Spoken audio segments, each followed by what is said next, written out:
Shri Gurupyo Namaha. Hello students, I am Rukmani from Pon Vidyashram.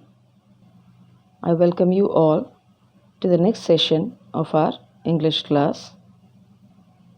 Today's session starts with a new poem from the English reader. Let me give you some information about the poem and its author before getting into the content. First, we'll know the title of the poem. The title of the poem is The Lake Isle of Innisfree, written by William Butler Yeats. William Butler Yeats was an Irish poet and one of the foremost figures of 20th century literature. He began publishing his poetry in 1880s. Yeats had great interest in Irish mythology, and the poems were based on the Irish legends. This poem, The Lake Isle of Innisfree, is a 12-line poem written by him in 1888 and first published in the National Observer in 1890. Yeats was selected for his always inspired poetry, which, in a highly artistic form, gives expression to the spirit of a whole nation. He continued to write until his death. He was born on 13th June 1865 and he died on 28th January 1939. Now, let me just tell you some points about this poem before getting into the content. This poem is a lyric. The term lyric refers to a short poem that expresses the personal thoughts and feelings of the person who wrote it. In simple words, the words of a song. This poem is a musical poem. It explores the poet's longing for the peace and tranquility of Innisfree, a place where he spent a lot of time as a boy. Tranquility means calmness or peacefulness. Innisfree is a name of a place. It is a very quiet place, and that is the reason the poet wants to go there. He has spent his childhood in this place and has very sweet memories of it, and that is why he wanted to go back to his favorite place, the Lake Isle of Innisfree. Isle refers to island. Now let me read the content of the poem. The first stanza of the poem. I will arise and go now and go to Innisfree, and a small cabin built there of clay and wattles made. 9 bean rows will I have there, a hive for the honey bee, and live alone in the bee-loud glade. So let me explain the first line. I will arise and go now and go to Innisfree. I refers to the author. He says that he wants to go to his favorite place, Innisfree. And the next line, and a small cabin built there of clay and wattles made. Here, the author describes Innisfree. He decides to build a small cabin with clay and bundled twigs. Wattles means twigs. Bundled twigs which are used to make the walls or fences. Next line, 9 bean rows will I have there, a hive for the honey bee. So here the author imagines his garden with exactly 9 rows for growing beans, and he wants to have a beehive for honey. He then will live by himself in the bee-loud glade.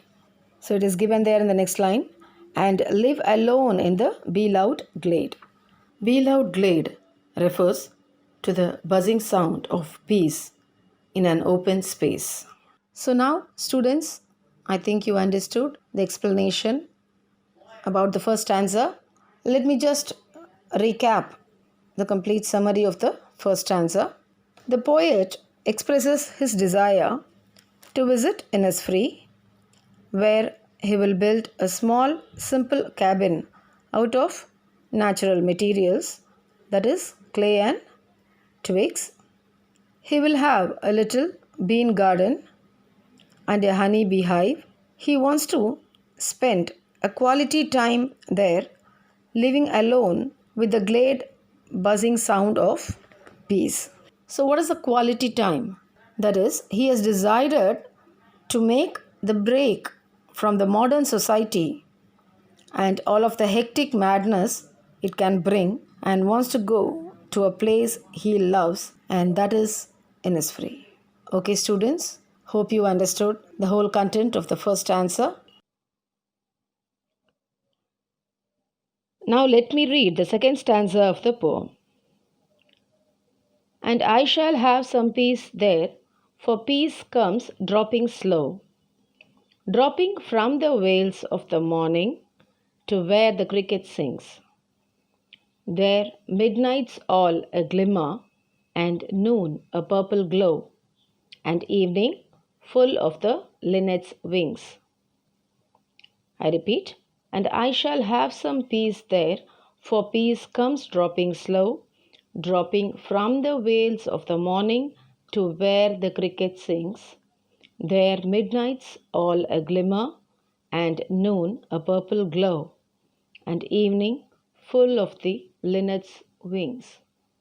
In this stanza, the poet says that he will feel peaceful when he is in Innisfree, and the second part of the line, peace comes dropping slow.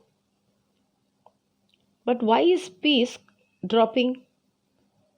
What is that all about? He says that feeling of peace is felt slowly and gradually. The author is so serious about getting some peace in life. It shows that he is not feeling too peaceful where he is now.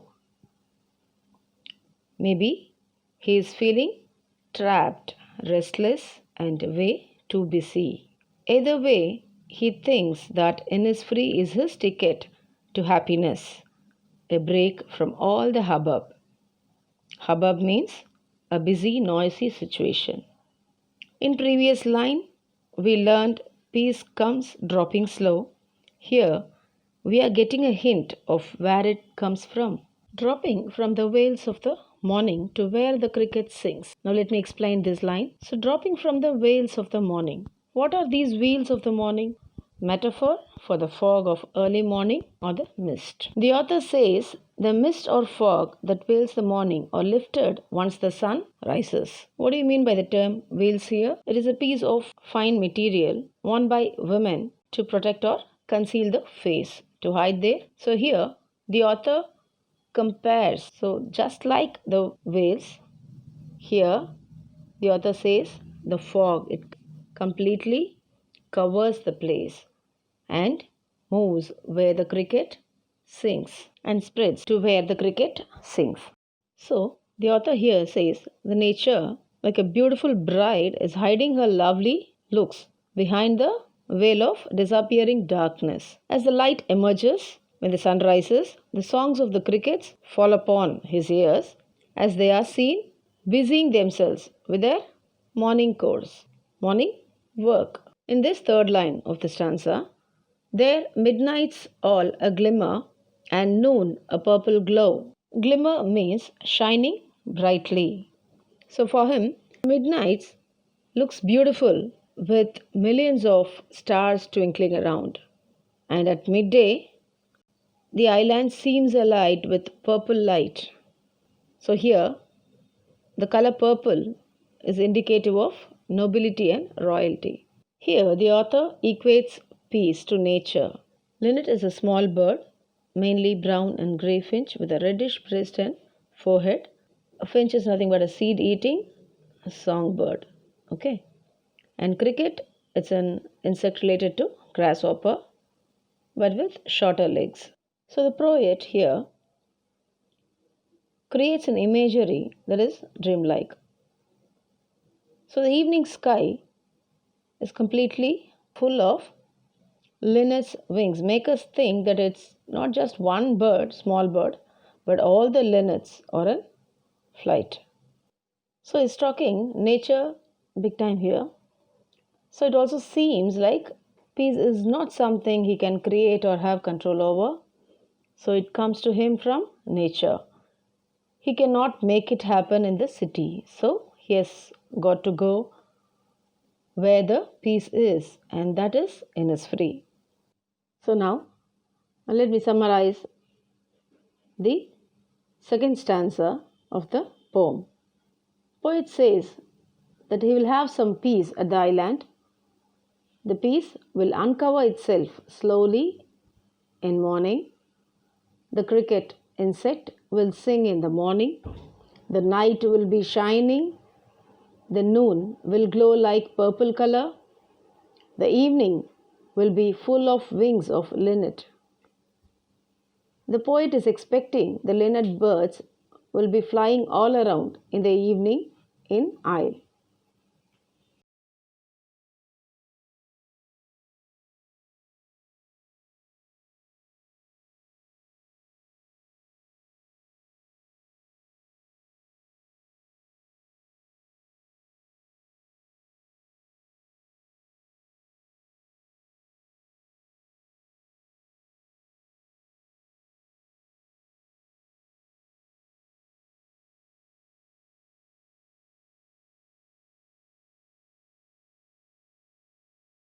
Now in this part of video, we are going to discuss some question answers from the poem The Lake Isle of Innisfree.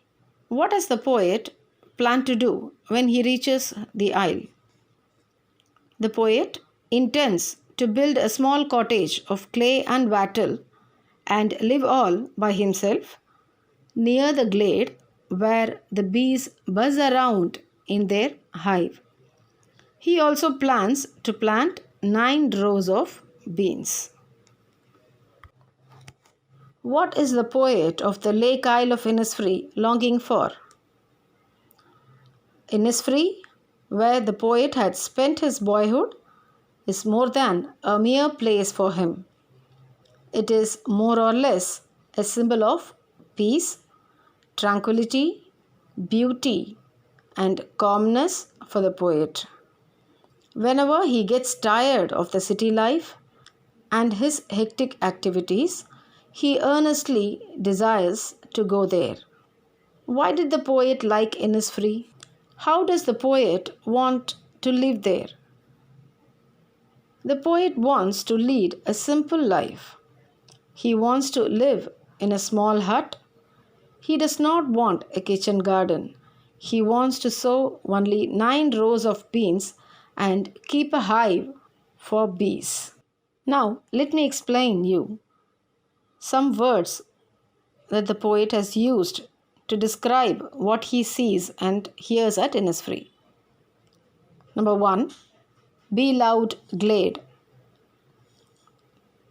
Glade is an open space in a forest. So we can probably visualize the bee glade as a clearing in the woods surrounding the poet's small cabin with swarm of honeybees. The poet wishes to live alone and be at peace with nature, listening to the buzz of the bees as they are busy doing their work. What is the poet trying to convey when he is referring to the bees, birds, crickets, and the waves? The poet is referring to the continuous activities that goes on in the countryside. All the creations of nature are busy in their activities. But despite all this, they unknowingly provide peace and solace to man. On the other hand, in the city infested by human beings, no one has the time to bother about the cares and concerns of the other. Man does not provide the tranquility that the other creations of nature provide, and they do so without expectations of any form of reward or appreciation from man. We have come to the end of the session. So students, kindly go through the poem, underline the difficult words, Thank you for watching. Have a nice day.